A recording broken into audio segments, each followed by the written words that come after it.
Masih 2 orang ya yang hadir.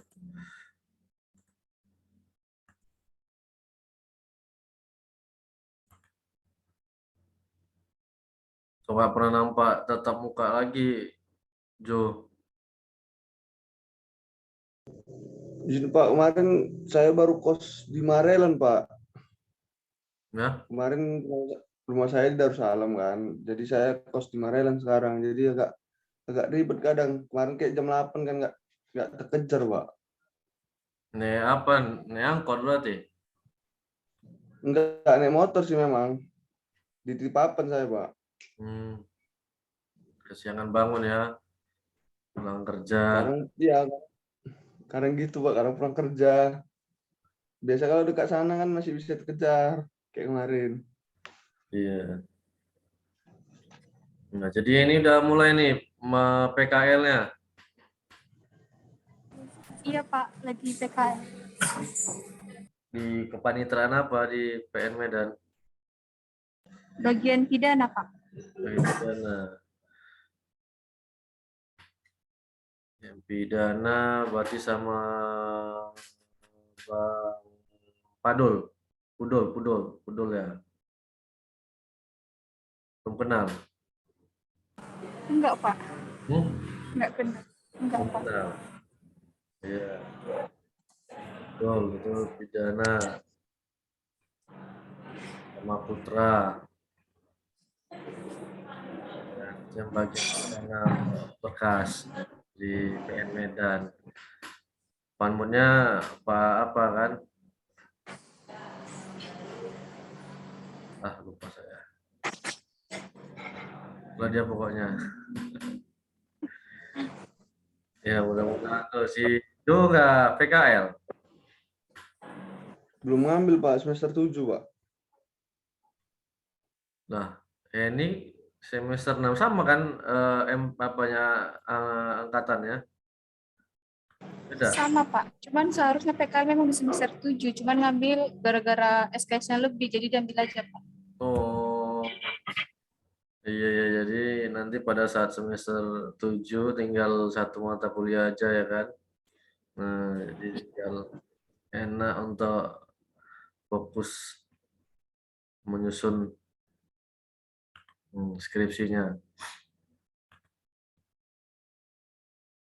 Jadi dalam memperingati Hari Keputraan, nggak ada yang hadir mengikuti seminar sama bedah buku. Karena banyak itu lucky draw-nya sama ya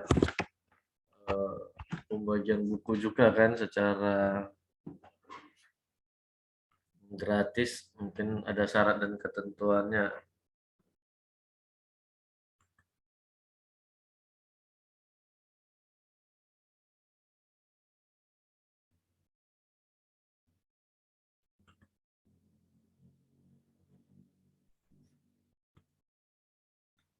Baik, pertemuan hari ini kita pertemuan ke-13, jadi tinggal 3 mata kuliah lagi, tiga pertemuan lagi, mohon maaf, untuk perkuliahan kita di semester ini, mata kuliah hukum legislatif dan eksekutif.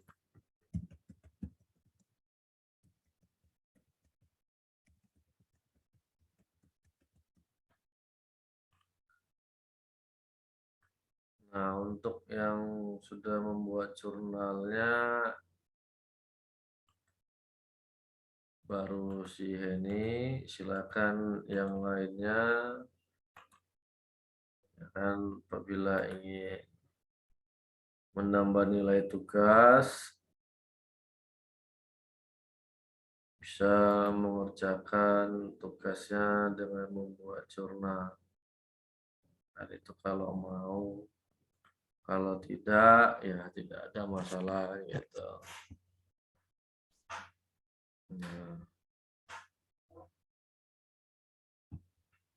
kalau di portal saya lihat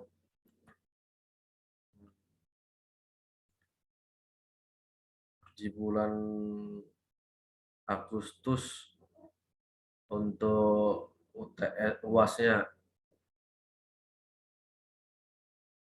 Nah, di sini kita di tanggal 3 Agustus 2022. Kalau di portal yang sudah ditampilkan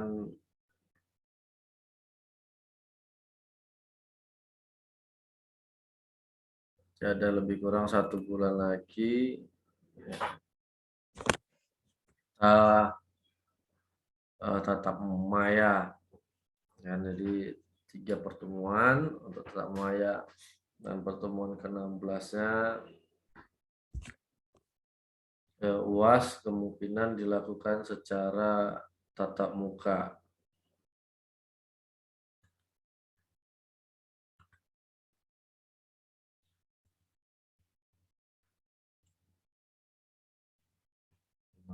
Namira kemungkinan gak masuk karena masih mau ngikutin kegiatan di kampus saya rasa, kan karena beliau kan tinggal di komplek Pancabudi, jadi pasti berpartisipasi sebagai panitia ataupun peserta dalam kegiatan Hari Keputraan sampai dengan tanggal 25.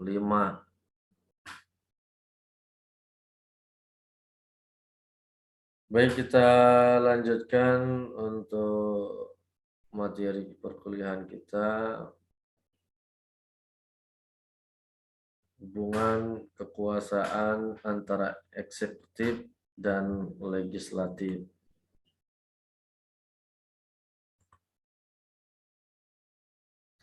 Nah, di mana berdasarkan LPS dibagi ke dalam 3 bagian yang harus kita coba untuk membahasnya. Yang pertama adalah dalam membentuk undang-undang, ya kan. Yang kemudian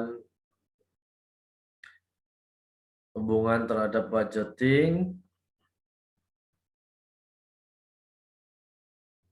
Nah, jadi kemudian dalam APBN nantinya. Nah, pada kesempatan ini kita coba bahas kepada 2 hubungan antara eksekutif dengan legislatif. Nah, ini kepada eksekutif. Kalau yang kemarin legislatif dengan eksekutif. Nah, ini kebalikannya. Di mana ada peran eksekutif dalam membentuk undang-undang. Dan pada pertemuan-pertemuan sebelumnya ya kita sudah sama-sama mengetahui tugas daripada eksekutif bukan saja melaksanakan peraturan perundang-undangan,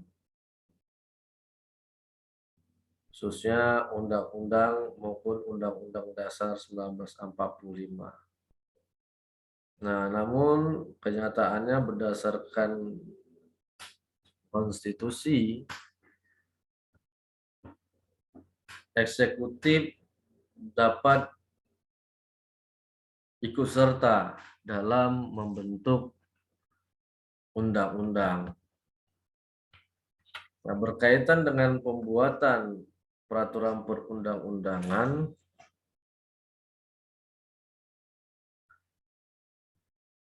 telah jelas dikatakan bahwa undang-undang yang dibentuk oleh DPR harus mendapat persetujuan bersama Presiden. Sebab Presiden yang menandatangani setiap undang-undang yang dilahirkan ataupun disahkan. Nah, ibaratkan sebuah perusahaan ada peraturan perusahaan yang dibuat oleh HRD, katakanlah itu. Nah, yang menandatangani kan direksi. Nah, tidak mungkin direktur hanya menandatangani tanpa memahami isi yang ada di dalam peraturan perusahaan tersebut, ataupun tidak diberikan izin untuk melakukan koreksi terhadap peraturan perusahaan yang dibuat oleh HRD misalnya, ataupun bagian hukumnya. Jadi demikian juga di dalam peraturan perundang-undangan, karena presiden yang menandatangani khususnya undang-undang ataupun peraturan pemerintah, nah, maka ia harus mengetahui apa isi daripada undang-undang yang akan diundangkan ini. Nah, tentunya hal ini pasti mengarah kepada apakah presiden dapat mengimplementasikan undang-undang yang akan diundangkan ini. Nah, kalau ternyata ada beberapa materi muatan ataupun pasal yang terkandung dalam undang-undang tersebut, nah ini yang perlu menjadi revisi sebelum undang-undang tersebut disahkan atau disetujui oleh presiden, ya kan? Nah, undang-undang merupakan produk bersama dari presiden dan DPR. Dalam pembentukan undang-undang ini, bisa saja presiden yang mengajukan RUU yang akan sah menjadi undang-undang jika DPR menyetujuinya, dan begitu pula sebaliknya. Nah, ini sudah ada di bahan pertemuan sebelumnya, bahwa eksekutif dapat mengajukan rancangan undang-undang. Undang-undang memiliki kedudukan sebagai aturan main bagi rakyat untuk konsolidasi posisi politik dan hukum, sama untuk mengatur kehidupan bersama dalam rangka mewujudkan tujuan dalam bentuk negara. Dan ini berkaitan dengan tujuan hukum, yaitu kepastian, kemanfaatan, dan keadilan. Nah, kepastian terhadap hal-hal yang dianggap memiliki tingkat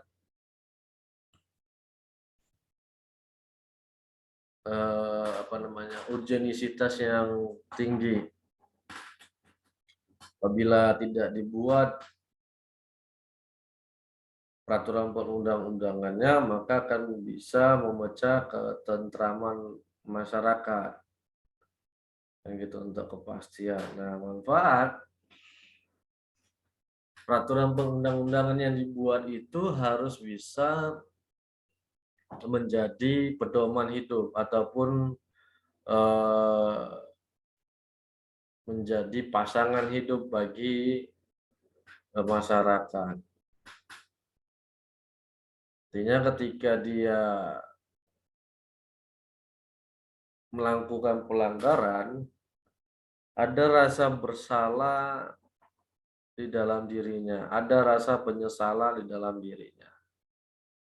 Nah, ini yang menjadi kunci utama sebenarnya di dalam pembentukan daripada undang-undang. Nah, nantinya presidenlah yang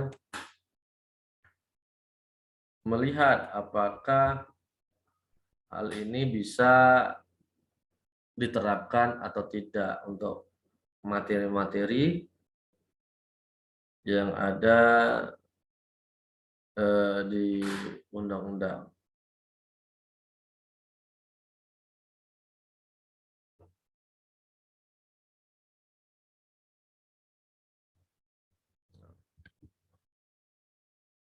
Nah, sebagai dasar hukum pembentukan peraturan perundang-undangan, hal yang baru dalam Undang-Undang 15 tahun 2019 adalah pengaturan mekanisme pembahasan rancangan undang-undang yang sudah dibahas oleh DPR bersama Presiden dalam suatu periode untuk dibahas kembali dalam periode selanjutnya. Untuk memastikan keberlanjutan dalam pembentukan undang-undang dan pengaturan mengenai pemantauan dan peninjauan terhadap peraturan perundang-undangan sebagai satu kesatuan yang tak terpisahkan dalam proses pembentukan peraturan perundang-undangan. Nah, jadi dalam Undang-Undang 15 tahun 2019 perubahan atas Undang-Undang Nomor 12 tahun 2011, karena ini mengatur mekanisme pembahasan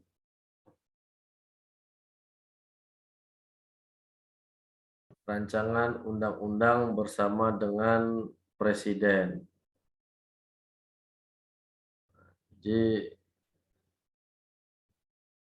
inilah kelebihan daripada Presiden, ya kan?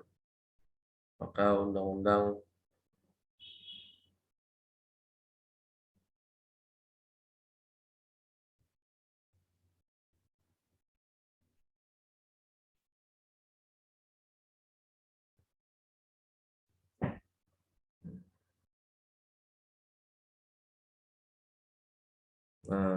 dan ternyata sudah ada lagi pembaruan. Ini baru saya lihat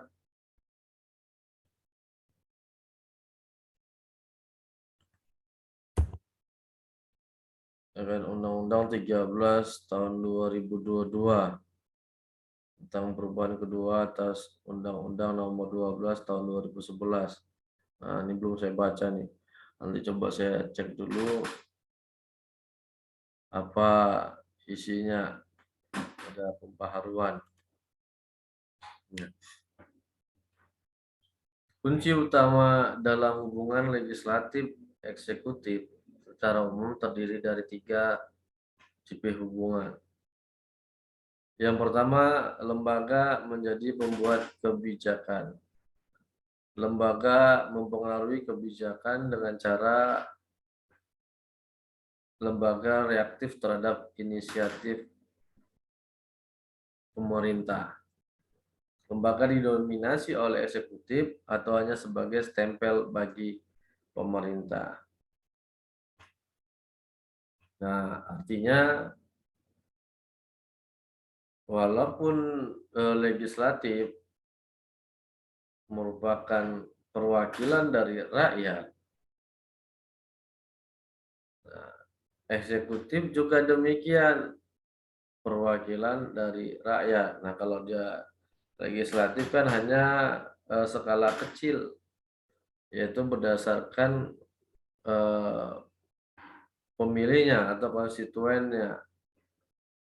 Nah, dia bekerja berdasarkan aspirasi daripada konstituennya atau pemilihnya. Nah, sedangkan presiden ya dia tidak berpijak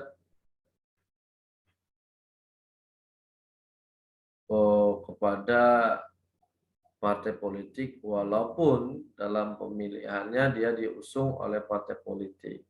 Kan tetapi setelah menjabat sebagai presiden maka dia harus melepas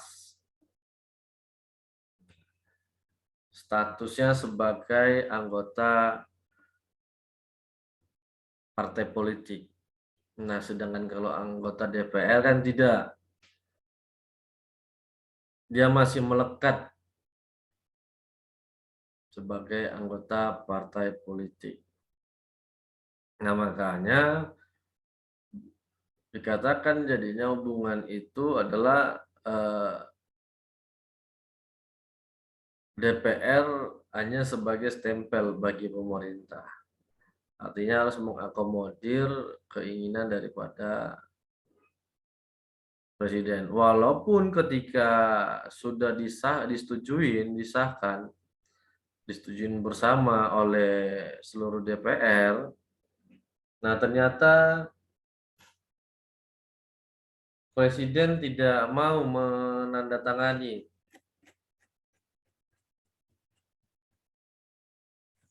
undang-undang tersebut untuk diundangkan, ya kan? Nah, ada dalam jangka waktu tertentu, apabila Presiden setelah dikonfirmasi tidak berkeinginan ataupun ada halangan, maka undang-undang tersebut bisa disahkan. Indonesia mengalami pasang surut hubungan tersebut dari satu rezim ke rezim pemenang pemilu. Namun sesungguhnya format ideal hubungan legislatif eksekutif bisa dikembangkan atau ditingkatkan. Nah, selain itu secara realistis hubungan antara eksekutif dan legislatif dikembangkan dalam 3 pola hubungan, yakni bentuk komunikasi dan tukar-menukar informasi. Yang kedua, bentuk kerjasama atas beberapa subjek, program, masalah, dan pengembangan regulasi. 3, klarifikasi atas berbagai permasalahan. Nah, jadi bentuk komunikasi dan menukar informasi. Jadi berkaitan dengan peristiwa-peristiwa yang terjadi di tengah masyarakat. Mungkin lebih dahulu legislatif yang menemukan gejala-gejala tersebut, nanti bisa berkoordinasi menyampaikan kepada eksekutif. Ini ada nih suatu keadaan di tengah masyarakat yang harus kita buat dalam suatu peraturan perundang-undangan. Kalau tidak, maka dapat membahayakan ataupun membuat ketidaknyamanan bagi masyarakat lain, ataupun tindakan ini telah merugikan orang lain, kayak gitu.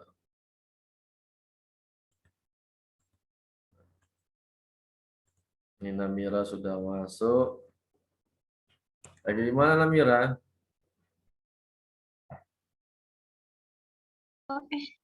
Maaf Pak, lagi ada asrama. Namira kira mata kuliahnya dialihkan Pak, karena kan minggu ini kan perkuliahannya dialihkan ke acara gebiar keputraan Pak. Cuman tadi ngecek kawan katanya matkul yang ini nggak dialihkan gitu Pak, jadi baru join. Iya, mata kuliah kita nggak dialihkan. Jadi lagi ikut kegiatan juga? Enggak Pak, nanti sih Pak. Oke. Bentar ya.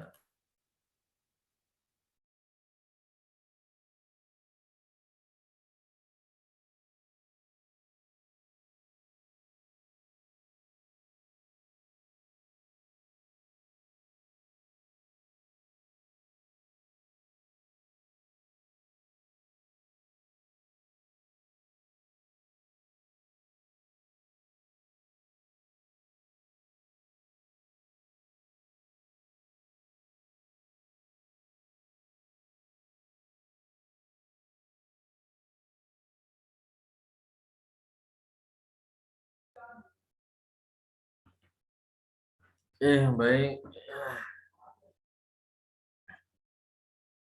Silakan diramekan, diajak Namira teman-temannya biar ikut kegiatan Hari Keputraan sampai dengan hari Sabtu, kan gitu.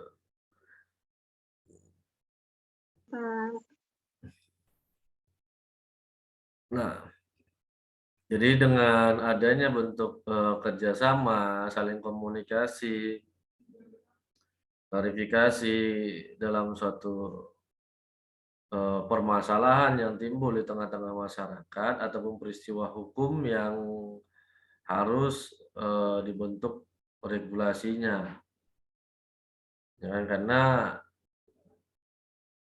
kita bisa lihat keadaan warga kita yang terkadang masih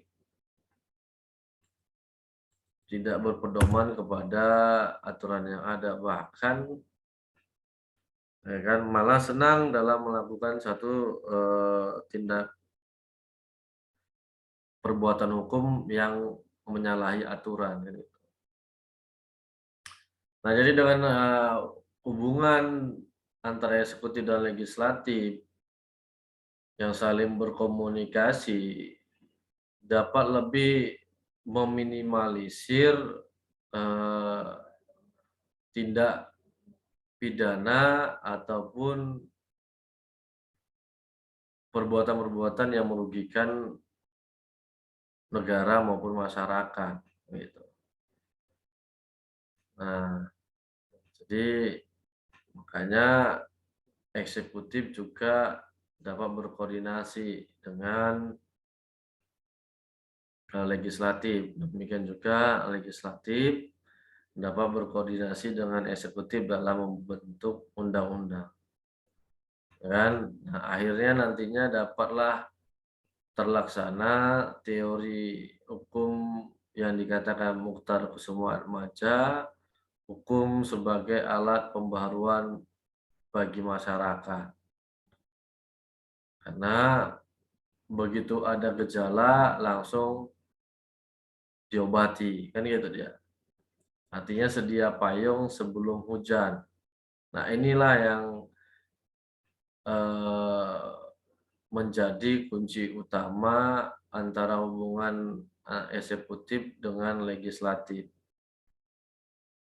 Dan misalnya ya pada saat eksekutif berjalan nih ataupun melaksanakan kunjungan kerja, nah ditemukanlah beberapa permasalahan.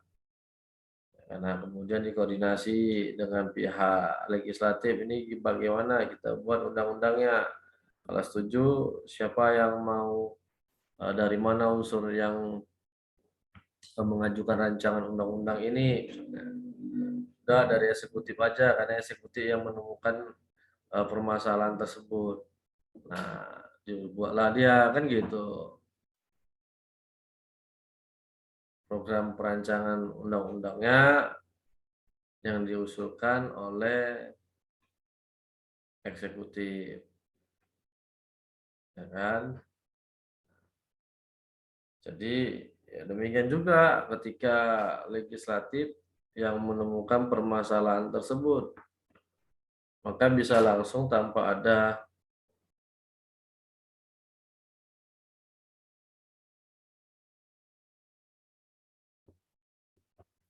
meminta pendapatnya daripada eksekutif, bisa langsung membuat RUU dan nanti pada saat disidangkan dipanggillah eksekutif untuk meminta pendapatnya terhadap RUU yang dibuat oleh legislatif. Ketika bentuk hubungan tersebut berbeda-beda dalam peran dan aktualisasi masing-masing pihak, baik eksekutif maupun legislatif, dan yang paling berat dirasakan kedua belah pihak mungkin dalam hubungan klarifikasi. Namun, kolaborasi tersebut hanya mungkin menjadi kenyataan jika dikembangkan etika yang dapat merefleksikan bahwa legislatif bukan sebagai ancaman, tetapi lembaga yang bekerja untuk kepentingan masyarakat. Nah, yang klarifikasi ini bisa saja dianggap ada nih kepentingan dari legislatif, ya kan? Karena kita mengetahui ya legislatif itu merupakan anggota partai politik. Nah, dikhawatirkan dalam pembuatan rancangan undang-undang itu merupakan pesanan daripada kelompok-kelompok tertentu. Dan itu dia. Nah, ini yang harus dihindari asumsi-asumsi seperti ini oleh eksekutif, kan gitu. Atau eksekutif khawatir dengan peraturan ini membuat terbatas ruang geraknya. Yang padahal kalaulah dipahami bersama, tugasnya sudah otomatis dalam membuat undang-undang untuk kepentingan masyarakat, bukan kepentingan individu ataupun kelompok.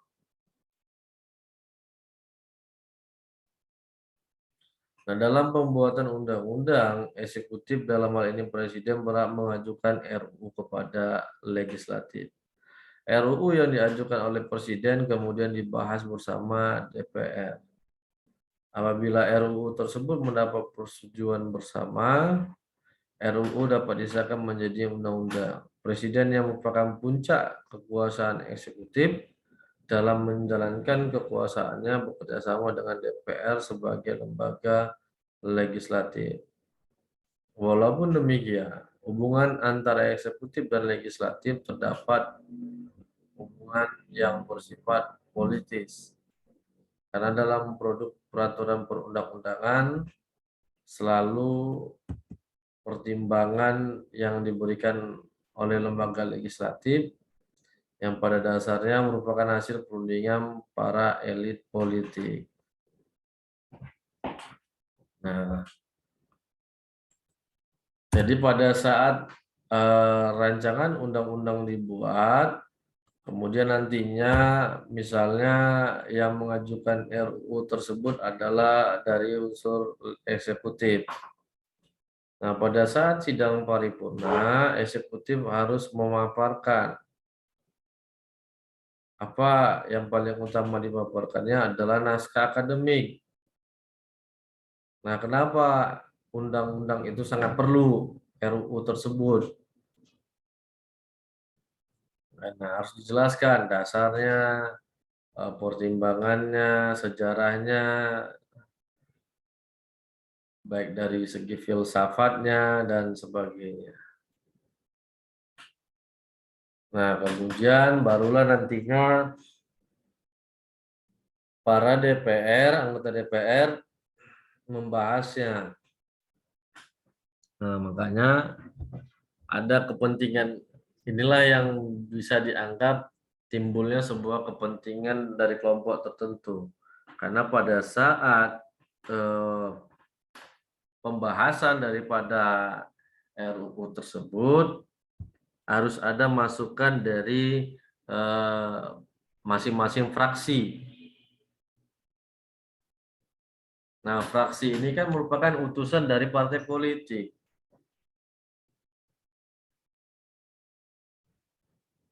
Nah, bisa jadi karena partai ataupun penguasa yang lebih dominan di DPR, jadi mau nggak mau partai yang lain harus mengikuti. Walaupun misalnya itu dianggap materi-materi muatannya tidak pro ke masyarakat, misalnya seperti itu.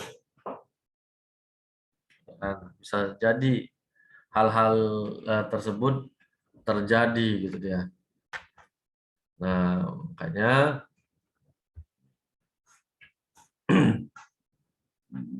dalam melaksanakan hubungannya antara eksekutif dan legislatif, eksekutif harus memahami bahwa apa yang dibuat itu adalah untuk kepentingan masyarakat ataupun rakyat.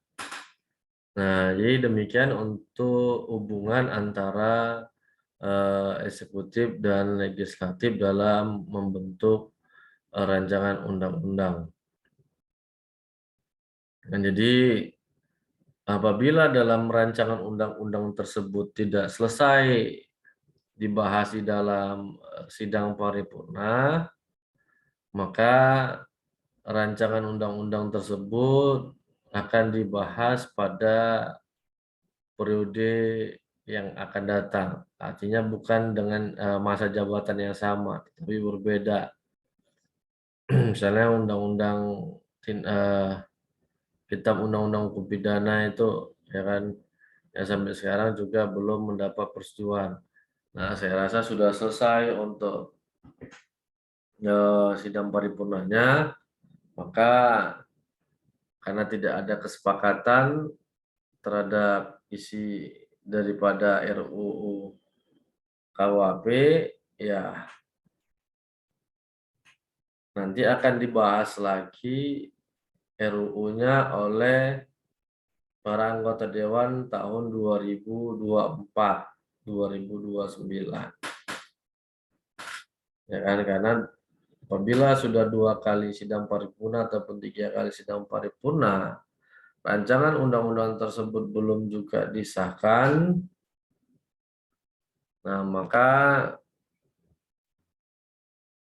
rancangan undang-undang tersebut telah sah menjadi undang-undang.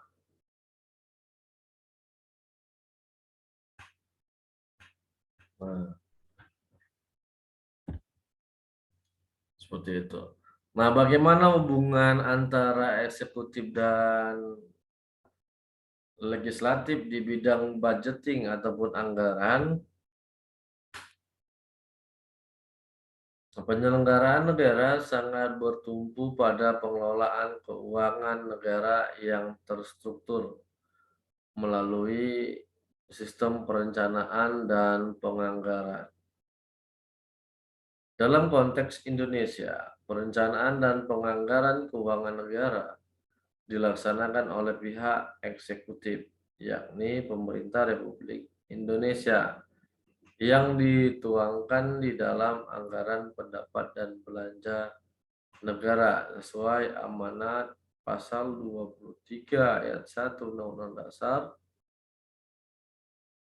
45 bahwa anggaran pendapatan dan belanja negara sebagai wujud dari pengelolaan keuangan negara ditetapkan setiap tahun dengan undang-undang dan dilaksanakan secara terbuka dan bertanggung jawab untuk sebesar-besarnya kemakmuran rakyat. Nah, jadi penganggaran di negara kita dirumuskan di dalam APBN, kan? Nah, biasanya APBN itu diputuskan di awal tahun, Januari atau Februari. Nah, APBN ini juga berisi yang mengenai rencana kegiatan pemerintah dalam kurun waktu 1 tahun. Kemudian alokasi-alokasi yang dapat diberikan kepada kementerian, departemen, lembaga yang dibentuk oleh negara gitu. Nah, namun harus tetap diutamakan bahwa pelaksanaan ataupun APBN tersebut merupakan memiliki tujuan untuk memakmurkan rakyat, jadi bukan hanya untuk kepentingan si penguasa. Begitu dapat APBN, beli tanah, beli rumah, ya kan. Nah, itu terjadi banyak di kepala desa misalnya, ya kan. Udah nanti aja itu urusannya, masuk penjara nanti. Yang penting kaya dulu kan gitu ya. Nah, ada 3 unsur utama dalam penyusunan APBN. Jadi ini sebentar lagi bakal mati, ya kan, 40 menit pertamanya